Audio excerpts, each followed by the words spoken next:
ওবায়দুল ভাই কেমন আছেন? আলহামদুলিল্লাহ ভালো আছি আপনাদের দোয়াতে। এই বছর জুলুসে মুহাম্মদী কেমন কাটলো? আলহামদুলিল্লাহ খুব সুন্দর কেটেছে। আপনার কেমন কেটেছে? মাশাআল্লাহ আলহামদুলিল্লাহ, আপনাদের দোয়ায় আল্লাহর রহমতে নবী যাক আলহামদুলিল্লাহ খুব ভালো আছে। প্রশ্ন হলো কিছু কথা, প্রশ্ন না আমি জিজ্ঞেস করছি।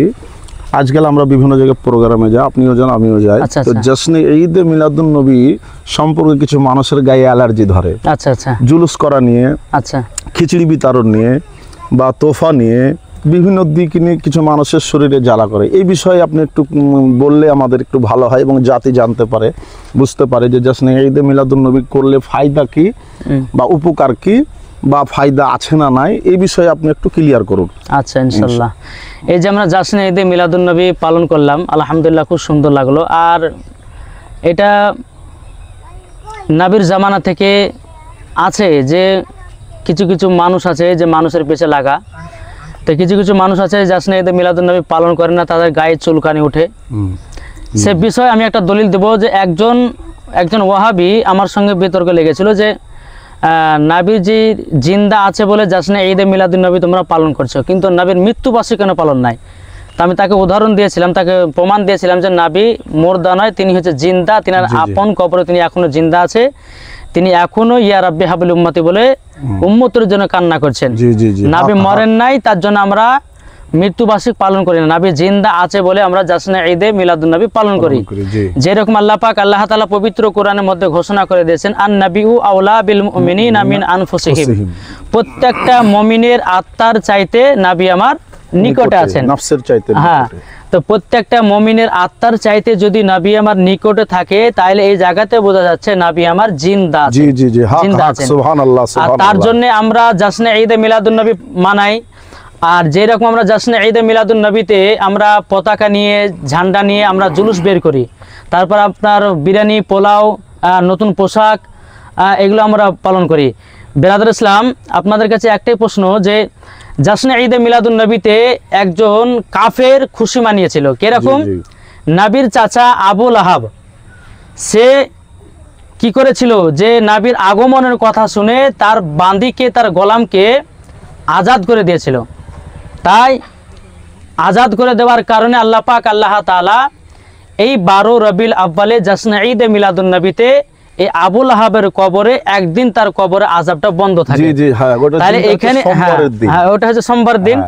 আর সেই দিন আবু লাহাব নবীর আগমনের কথা শুনে তার বান্দিকে আজাদ করে দিয়েছিল। তার জন্যে আজকে বোঝা যাচ্ছে যে একজন কাফের হয়ে যদি নবীর আগমন দিবসে খুশিতে তিনার জন্মর বায়ান শোনার পরে তার গোলামকে আজাদ করার কারণে তার কবর যদি একদিন যদি আযাব বন্ধ থাকে, তাহলে আমাদের কেন হবে না? হবে না ইনশাআল্লাহ, হবে কি হবে না? অবশ্যই ইনশাআল্লাহ। তো কিছু কিছু মানুষের অভ্যাস আছে, কিছু কিছু মানুষের অভ্যাস আছে যে আমরা জশ্নে ঈদে মিলাদুন নবী করি। কিছু ওয়াহাবি, দেওবন্দি, লামাযহাবি এরা সুন্নিদের পেছনে লাগছে, আর কিয়ামত পর্যন্ত তারা লেগে যাবে। তবে একটাই কথা বলবো আমরা যে জশ্নে ঈদে মিলাদুন নবী যতদিন পর্যন্ত আমরা বেঁচে থাকবো ইনশাআল্লাহ পালন করব। আলহামদুলিল্লাহ আমরা সকলেই পালন করব।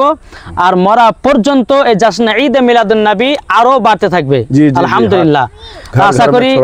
আশা করি আমি এটুকু আপনাদের সম্মুখে বললাম। মাশাআল্লাহ, খুব বক্তব্য সুন্দর লাগলো। তো শের নবী দিবস উপলক্ষে দুটা শের পড়ে দিলে একটু ভালো হতো। আচ্ছা, একটু শুনতো, জাতি শুনতে পেত, সবাই শুনতে পেত। যেরকম মৌলানা সাহেব হযরত আল্লামা মৌলানা মোহাম্মদ মেহবুব আলম রেজভী সাহেব, তিনি আবেদন করেছেন যে জশ্নে ঈদে মিলাদুন নবীর 2 কলি গজাল আপনাদের সম্মুখে পরিবেশন করব। ইনশাআল্লাহ আলহামদুলিল্লাহ আপনারা সকলে শুনতে থাকুন। ঝড় ঝড় ঝড় রহমত ঝরে সুবে সাদিকের ভরে, ঝড় ঝড় ঝড় রহমত ঝরে সুবে সাদিকের ভরে,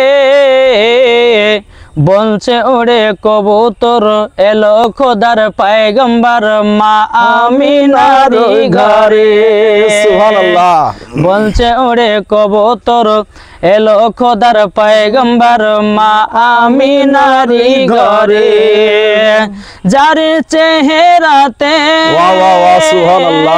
যার চেহারাতে নূরের ঝিলিকি মারে, বাহ, বাহ। হাসিল যেন মুক্তা ঝরে, তাই বলছে নবীর দাদা কি আহা। রূপ দিল মোর খোদা, বাহ, বাহ, বাহ। বলছে নবীর দাদা কি সুবহানাল্লাহ, রূপ দিল সুবহানাল্লাহ। মোর খোদা, যে দেখি সাই হয়ে যায় নবীর প্রতি ফিদা। সুবহানাল্লাহ, ঝর ঝর সুবহানাল্লাহ। ঝর রহমত ঝরে, সুবে সাদিকের ভরে, সুবহানাল্লাহ, সুবহানাল্লাহ।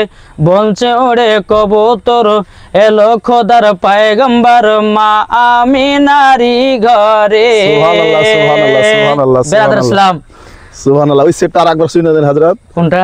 এ, বলছে দাদা পাইগাম্বার কি দিল রূপ। বলছে ওরে কবুতর এলো খোদার পয়গম্বর মা আমিনারি ঘরে, যার চেহারাতে নূরের ঝিলিকি মারে, সুবহানাল্লাহ, সুবহানাল্লাহ, সুবহানাল্লাহ। হাসিল যেন মুক্তা ঝরে, তাই বলছে নবীর দাদা কি আহা। রূপ দিল মোর খোদা, বলছে নবীর দাদা কি রূপ দিল মোর খোদা, যে দেখে সাই হয়ে যায় নবীর প্রতি ফিদা। বাহ, বাহ, বাহ, সুবহানাল্লাহ, সুবহানাল্লাহ। মাশাআল্লাহ, মাওলানা সাহেব আমাকে পান খাওয়ার জন্য 20 টাকা দিয়েছে, গজাল শুনে আলহামদুলিল্লাহ। 20 টাকা কেন, নবীর প্রেমের জন্য দুনিয়া হ্যাঁ। বিক্রি করে দিলেও এর কিমাত চুকানো যাবে না। আলহামদুলিল্লাহ, এটাই আমার কাছে, এটা ধরেন লাখ লাখ টাকা আমার কাছে। আলহামদুলিল্লাহ, আমাকে গিফট করেছেন, আলহামদুলিল্লাহ। আর আপনাদেরকে বলে থাকি যে যদি ভিডিওগুলো ভালো লাগে তো আপনারা শেয়ার করবেন।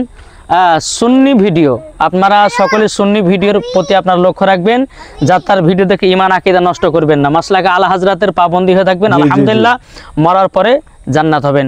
আসসালামু আলাইকুম ওয়া রাহমাতুল্লাহি ওয়া বারাকাতুহু।